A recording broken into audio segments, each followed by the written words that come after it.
अस्सलामुअलैकुम किड्स। आज हम लर्न करेंगे इक्विवेलेंट फ्रैक्शन। इक्विवेलेंट फ्रैक्शन में बच्चों को बहुत प्रॉब्लम्स क्रिएट हो जाती हैं कि हमें समझ नहीं आता कि हमें डिवाइड करना है या हमने मल्टीप्लाई करना है और हमने कैसे इक्विवेलेंट फ्रैक्शन बनानी है।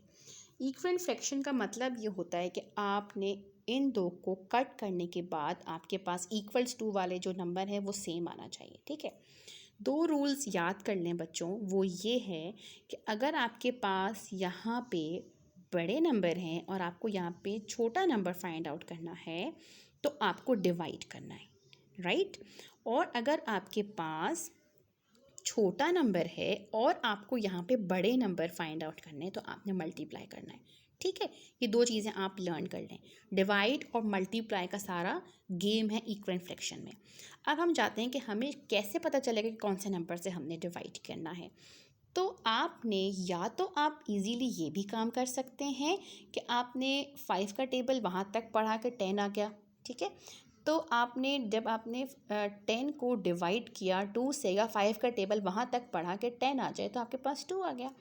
तो आपने जब नीचे वाले नंबर को डिवाइड करने के बाद आपके पास ये नंबर आ गया तो इसका मतलब है कि आपने ठीक किया है। तो सेम नंबर से आपने ऊपर भी डिवाइड कर देना है। ठीक है, जिस नंबर से आप नीचे डिवाइड करेंगे ऊपर भी सेम नंबर से आप डिवाइड करेंगे और यहाँ पर आ जाएगा इसका आंसर 1।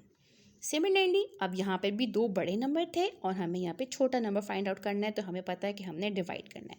कौन सा ऐसे नंबर है जिसको 4 को डिवाइड करेंगे या 8 को डिवाइड करेंगे कि आंसर 4 आ जाएगा।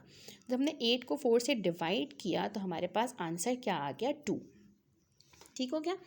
इसी तरह जब आपके पास 2 आ गया तो आपने नीचे वाले नंबर को भी 2 से ही डिवाइड करना है और जब हमने 2 से 10 को डिवाइड किया तो हमारे पास आंसर आ गया 5। ठीक हो गया।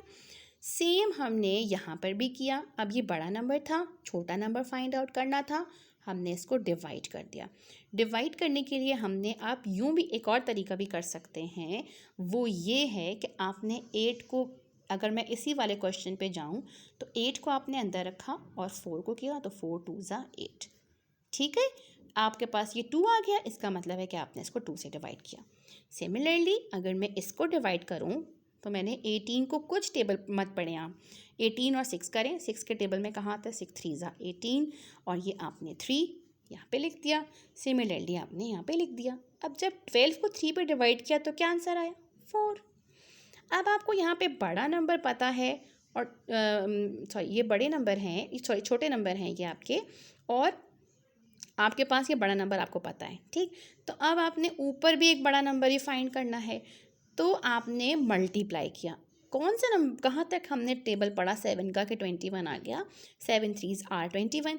सेम नंबर से नीचे मल्टीप्लाई किया, ऊपर भी सेम नंबर से हम मल्टीप्लाई कर देंगे तो आंसर आ गया 9। इसी तरह यहाँ पे बड़ा नंबर है और यहाँ पे छोटे नंबर आपके पास गिवन है।